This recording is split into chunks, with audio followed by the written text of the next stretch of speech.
I was born in 1974 in San Francisco, and my parents were already students of Adida at the time. And so I had the good fortune of growing up in Adida's community. And I have a lot of memories as a young child of being around Adida. One of the earliest ones that I can think of was on the 4th of July. And it was at a lake near here, and there were a whole ton of fireworks set up kind of right around the edge of the lake. And I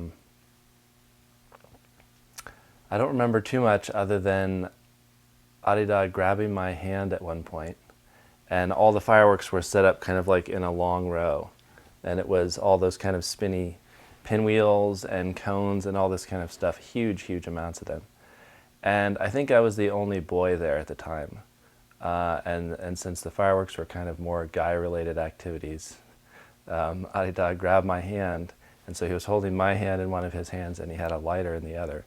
And he just went down the row of these fireworks and basically lit off the entire group of them at the same time. And people that were watching the event kind of described both of us as disappearing in a cloud of smoke in the middle of all these fireworks. And so I remember a lot of kind of stories like that as a child that were just very simple, kind of delightful, and kind of my earliest feelings of intimacy with Adida. At a certain point, I went to the Garden of Lions, which was a boarding school in New York that was associated with Adida's community. And that was something that was typically for the older kids at that point, more like high school. And I was still 10 at the time, so I was a bit younger. But I was living in California and heard about this school and that it was happening. And for whatever reason, I was just hugely motivated that I wanted to go there and wanted to be there. And so I think I bugged my parents enough until they decided to let me go. And I moved out there. And I loved going to that school. It was for all kinds of reasons. For one thing, just to be growing up with a lot of my friends was a unique circumstance there. But also the fact that the whole school was really centered around Adida's teachings and our relationship with him, and part of our daily life and practice. It was a really unique and really wonderful circumstance. And when I was going to school there, I think this was in 1986, my parents were actually living on Naitumba Island in Fiji, Adida's principal hermitage sanctuary. And at the time, any kids that were going to this school whose parents were there would go over for Christmas break to be able to visit them. And so I was able to go over and travel all the way to Fiji. And while I was there, again, was able to interact with Adida a lot. And this was probably the most that I'd seen him in quite a while since I was a much younger kid. And again, there was lots of very simple kinds of interactions. I remember at one point he used to walk from his house to his office every day, which was a few-minute walk, and it would take him through kind of a village where people lived. And I had found this really cool shell at one point while we were all snorkeling. And so I waited along his path there because I knew he was going to be walking to work to show it to him. And there were lots of kind of instances like that. Again, I always felt incredibly comfortable being around Adida. And I felt a deep love for him and a really simple happiness and delight in being around him. And I've always felt that ever since I can remember. Another major event in my life as a young person was in 1991, and this was again back on Naitumba Island in Fiji. And this was some years later, after being there in 1986 as a younger kid. And I had completed high school at this point. I actually eventually did homeschooling. And so because of that, I was able to go at whatever speed I wanted. And I essentially was able to graduate high school when I was 16 and go on a very accelerated kind of program. And I went down on retreat at the time. And I actually worked for the whole summer up in Alaska in order to save money to be able to go on retreat. And the fact that I was able to work and earn that money myself and pay for the retreat was really significant to me. And anyhow, so there was a large group of people, teenagers, people my age, that went down there on retreat. I can't remember exactly, maybe 20 or 30 young people and adult guides. And we ended up being there for a very extended retreat. I think it may have been 2 or 3 months. It wasn't originally planned that way, but it kept getting extended at Adida's request. And we received a lot of very direct instruction from Adida at the time.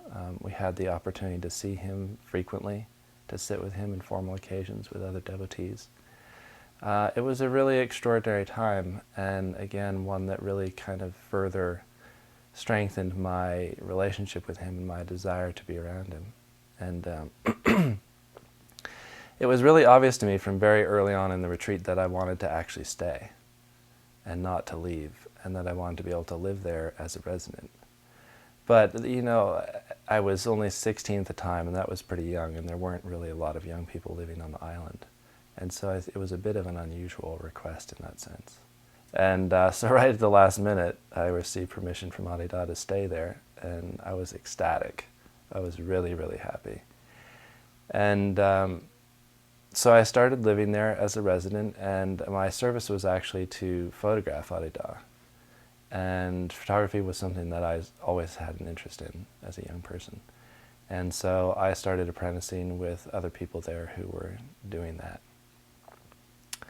And those were some of the earliest lessons, I think, that I received from Adida, at least in the context of serving him. And one of the first times that I ever photographed him was a really ecstatic occasion. And I was photographing, there was all these devotees around Adida. He was standing outside, and people were coming up to offer gifts at his feet, flowers, and chanting. And it was a very simple occasion, but for whatever reason, the whole matter of being there to photograph felt completely natural. And instead of taking me out of the event or feeling like there was something between me and being able to participate, it actually drew me in deeper. And there was this just kind of mindless enjoyment, really, of feeling Adida's spiritual blessing and transmission to his devotees, feeling his devotees' response, and then being able to document that really with a camera. And Adida later actually selected one of those photographs to be the cover of The Knee of Listening, his autobiography at the time. And so that was a really early lesson in the right way to serve Adida, and in particular to participate with him while still having to provide a service function. And there were lots of times when, you know, I didn't do it the right way, for sure. And I remember later on, at other occasions, getting, you know, critical comments from him, you know, like we were buzzing around the back of the room like paparazzi or something instead of being there to participate. And he was always reminding us that no matter what service function we were there to provide, that, you know, everyone was there really to participate with him and with the occasion, no matter what people were doing.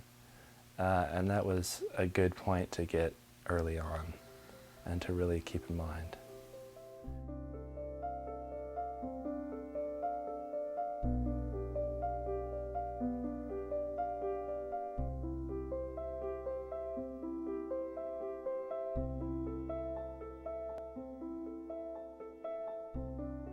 And at this particular time, even though he wasn't shooting every day, just as a way to really stay connected with the process of photographing and his own kind of artistic consideration, he would still like to handle the photographic cameras on most days.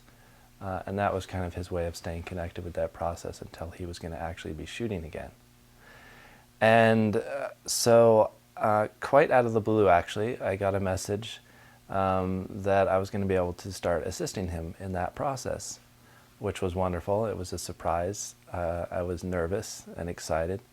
It was the first time that I was going to have very direct kind of one-on-one interaction with him since I'd been a younger kid.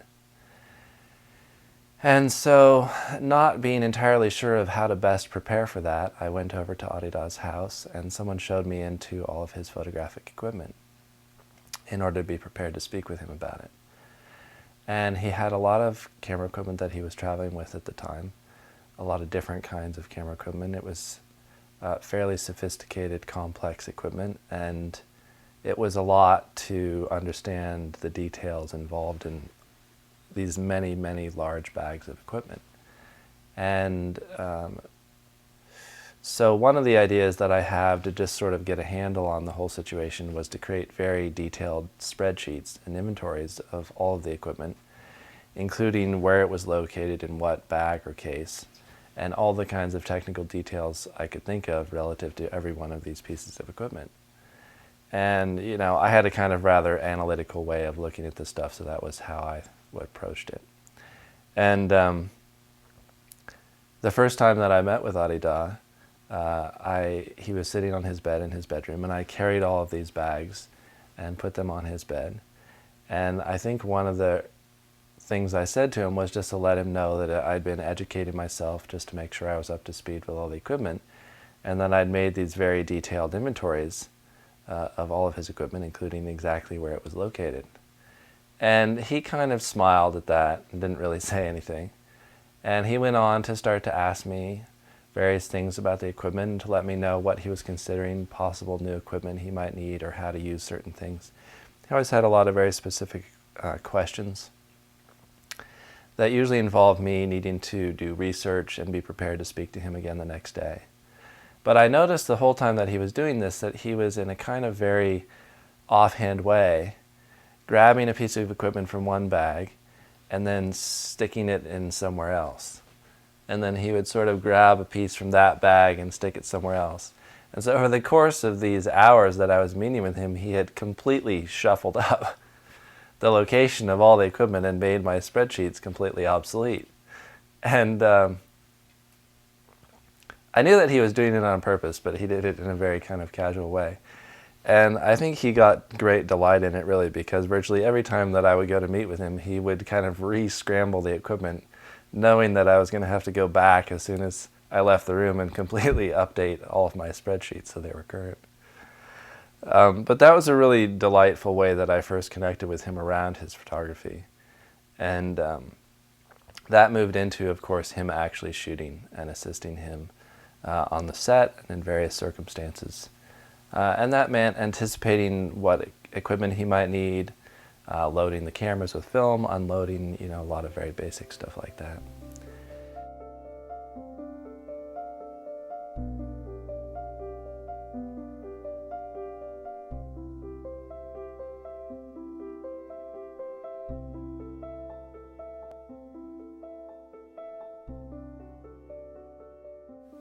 It's not something that I typically speak about very often, but there are some things I think that are important to communicate about it. And one of those is just what a kind of wonderful day it was, and ordinary day. And there wasn't really anything, there were no problems that were happening. There was no difficulty. It was really uneventful in a way. Adida had been working for the morning in the studio kind of very effortlessly, quietly, and he had taken a lunch break and come back in the afternoon. And it was getting towards the very end of the day, right when he would typically usually break. And he had been quite humorous, and was actually cracking some jokes with people and had been listening to music very loud while he was working. And it was really just kind of a beautiful, full day of life around Bhagavan. And suddenly, without warning, Adida collapsed in his chair and someone, I didn't see that, I was sort of off to the side, but one of the attendants in the room called for me to come in and to support Adida's head at the time, and to make him more comfortable. And one of the other members of the technical team had gotten on the radio to get the medical attendant there immediately, which occurred very quickly. And, you know, I don't really know what was going on medically in that circumstance, but I can just say, watching it, that it seemed like Adida's passing occurred very quickly, just in a minute or two, and very spontaneously. And the thing that impressed me about that event and that day altogether was how ordinary it was, in a way. And I think people often ask me about that circumstance and what happened, expecting to hear a very extraordinary story. And that wasn't the quality that I felt. The quality that I felt was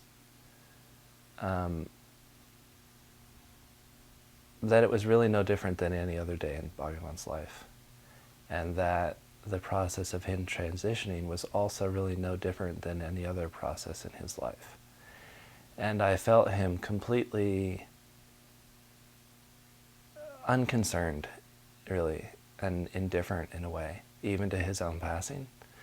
And I didn't feel the slightest kind of stress or reaction in him in that circumstance. And I just had the feeling like there was this naturally occurring event that was inevitable, and that Adida was completely surrendered to in a way, but also completely free of. And that his work transcended that eventual event and necessity.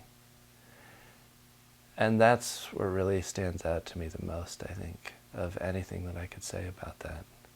And just the feeling of his freedom, his ease, even, in something that I think for any of us would obviously be a very difficult transition. And so Adida always spoke about his passing being a spontaneous event, and that it would occur when his work was full. And that was really the quality that that day had to me. It was almost like really all the work that Bhagavan needed to do was done. And he just was having very ordinary time that day. And everything was still going on, and he was still making more art, but he didn't really need to. It was almost like it was extra in a way. Just had that kind of quality of fullness. And that's something that I've found about his work altogether in these years since the Mahasamadhi, 3 years now almost. And I've had the opportunity to spend a lot of time on Naitimba still, and also back in California, still very much associated with his artistic work and serving that process. But I've really felt his passing as a step, an inevitable, important, and really positive in some sense, even though it sounds odd to say that, a positive step in his work, and really a great magnification of his work, and an important, very important part of his work. And he talked about, it happening also not only when his work was full, but when his devotees were prepared. And that's something that I also feel and see. The truth of that, really, that his work had almost grown so full and so ready that in order to continue to expand to an even greater degree and to become universal in a way that transcended even being located in his own physical body, that it was necessary for that to occur.